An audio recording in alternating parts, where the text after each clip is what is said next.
Where do you start showing a country? Is it its most beautiful location? Is it the most interesting person you met? Do you start with the person who ended up showing you the country in the first place? For me, Kyrgyzstan starts in the remotest part of the country, amidst a sudden blanket of white.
However, just because the country's story starts here, doesn't mean we don't have to jump back just a tiny bit.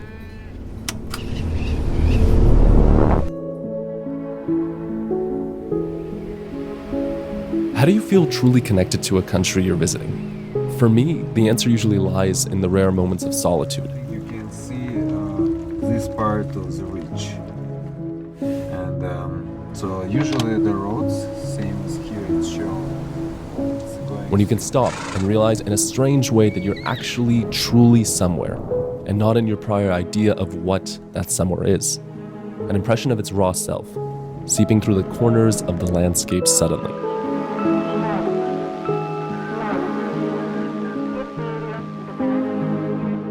Wanting to reach this moment often during my travels, I usually travel alone, just so that feeling of somewhere can impress itself upon me just that tiny bit earlier.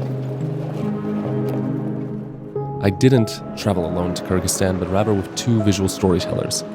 But luckily, we were so immediately taken aback by the color, the scale, and the wilderness of it all that we quickly became lost in our own thoughts amidst the galloping horses and passing scenery.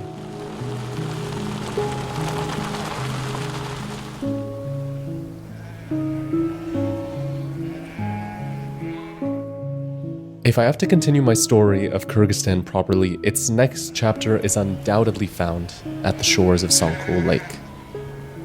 Home predominantly to wild horses, cattle, and the Kyrgyz nomads that care for them, who also, upon occasion, make the trek up from their villages in order to offer their services to the rare guests.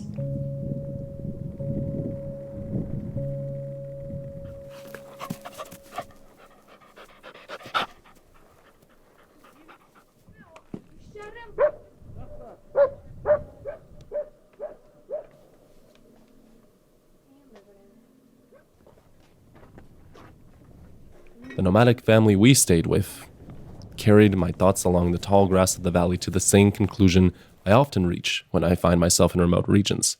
That one of travel's indisputable beauties lies in this transformation of daily chores into exotic rituals, not unlike the milking of horses leading up to our eagerly awaited dinner.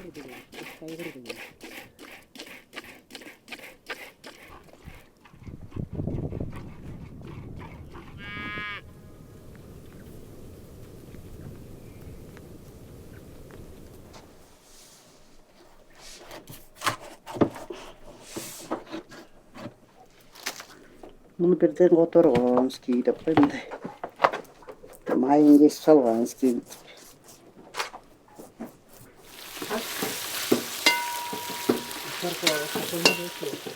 A dinner that was ultimately left aside for the time being, if only to catch one last glimpse of Songkul at sunset.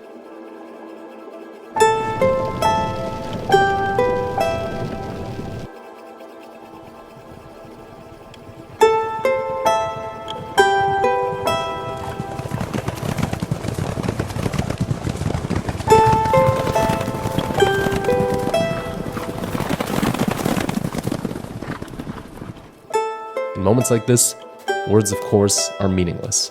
They're lost somewhere amidst the layers upon layers of new things seen every moment, pressed together like a soft tapestry that's both old and new at once. Even after only having spent 2 days in Kyrgyzstan, the beauty of this fabric is wondrous and expected.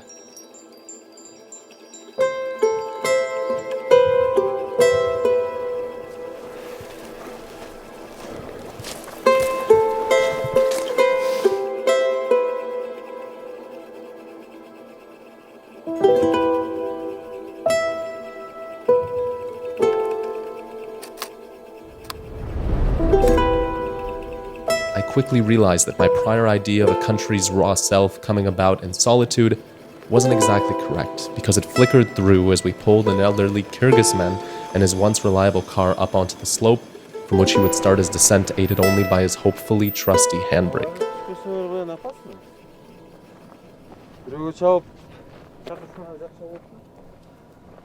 And a mere few hours later, right on the edge of Isikul Lake, one of the largest and deepest in the world, we entered what is known as the Canyon of the Forgotten Rivers, discovered and named by a Dutch photographer who fell in love with the country.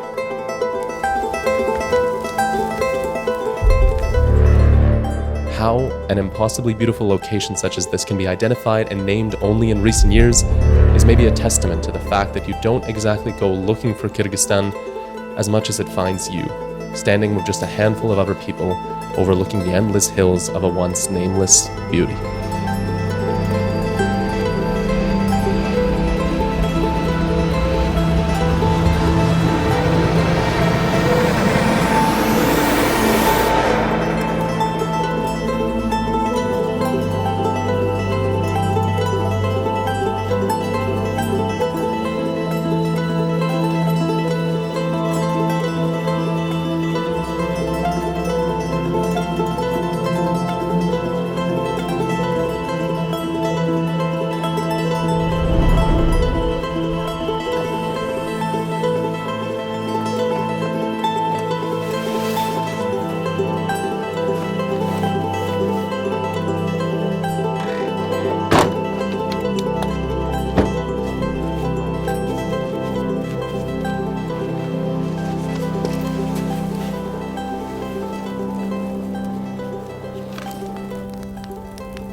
You quickly realize in a country like Kyrgyzstan that any time not spent trying to take in as much as possible is time wasted. Our next few days were a blur from one moment to the next, consisting of a rush around locations leading out from Karakol, the hometown of our guide. Stop number 1, being a friendly eagle hunter who to this day continues to uphold the disappearing tradition along with his son.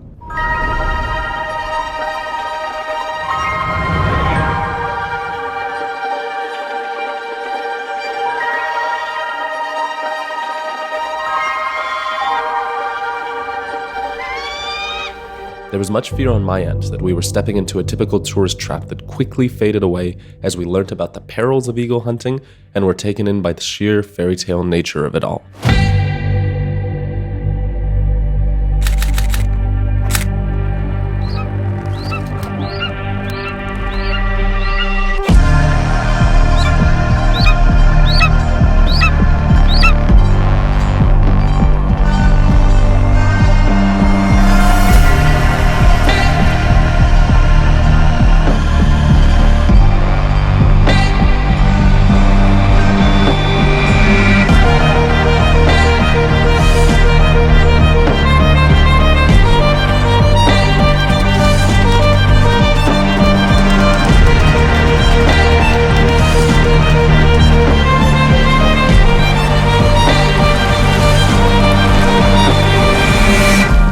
A mere few hours later, we found ourselves transitioning from hunting to barreling down mountains yet again, across endless forests to glimpse up at Peak Yeltsin from the valley below, passed only by the odd truck carrying timber and a young child tending to his family's cattle.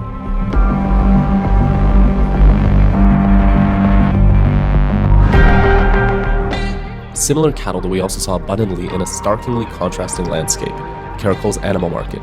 Much of our time here was spent trying to push ourselves in between increasingly agitated horses and their owners, trying to entice those that hadn't been caught in the crossfires of the animal's hooves to consider a purchase.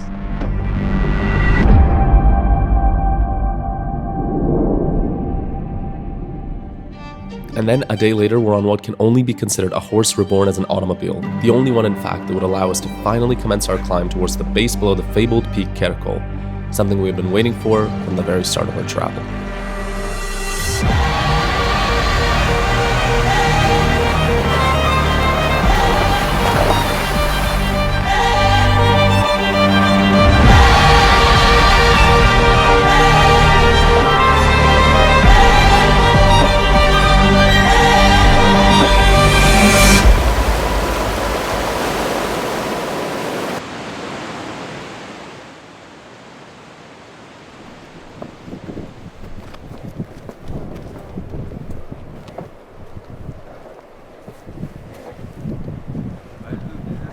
Sleep and utter darkness hit me quite suddenly as we set up our tent below the peak, excited about the prospect of catching an alpine sunrise and the first rays of light that would grace the edges of the mountains around us. It was maybe around 3 a.m. when I woke up, heart pounding and thinking that I'd never been so cold in my life. As the wind whistled across the edges of our tent, I made feeble attempts to push myself deeper into my sleeping bag, and I thought back to the warmth of the valley we had only seen a few days ago. And not just that, but the people we had met over the last few days. And I realized in some strange way that I didn't in fact want to freeze, but I wanted to wait and see what the last few days of Kyrgyzstan held.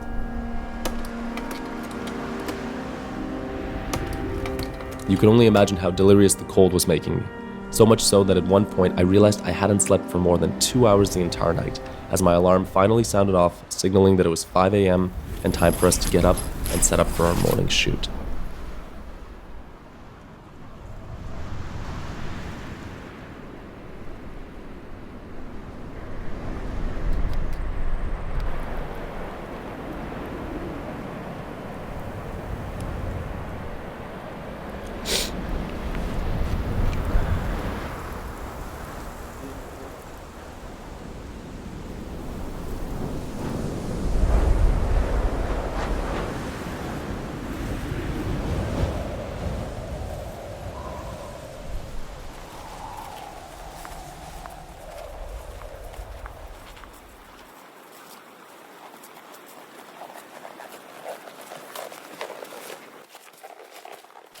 And so we find ourselves nearing the end of my trip to Kyrgyzstan.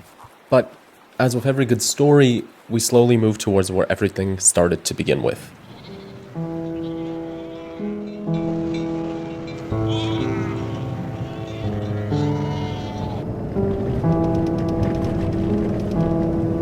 To get there, we took one last drive up into the Chana-Shu Pass, ascending to almost 4,000 meters and crossing through a border checkpoint to enter what is perhaps the country's most isolated region.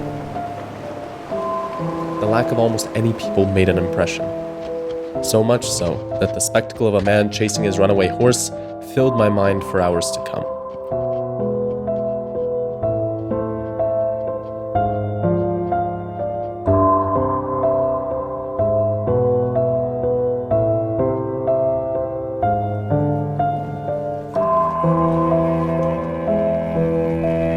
On the brink of having to spend the night in the increasingly snowy endlessness of Sarıcas, we started to ponder over the possibility of sleeping in our car when a local shepherd, coincidentally my age, came out and offered us shelter in his house.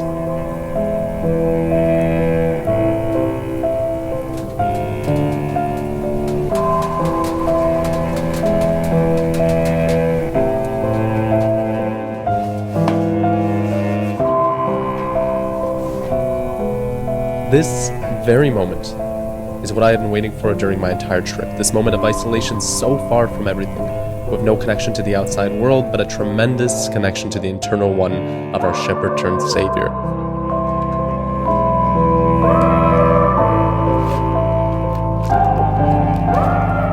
As the snow began to pick up, I spent the final hours of the night and the very first moments of the next day taking in the beauty of it all, somehow both terrifying and comforting at the same time. The beautiful sunrise we had hoped would illuminate the mountainscape of the region never came. But rising above the clouds, we realized that, like most things in travel, the question is almost always answered with a new vantage point.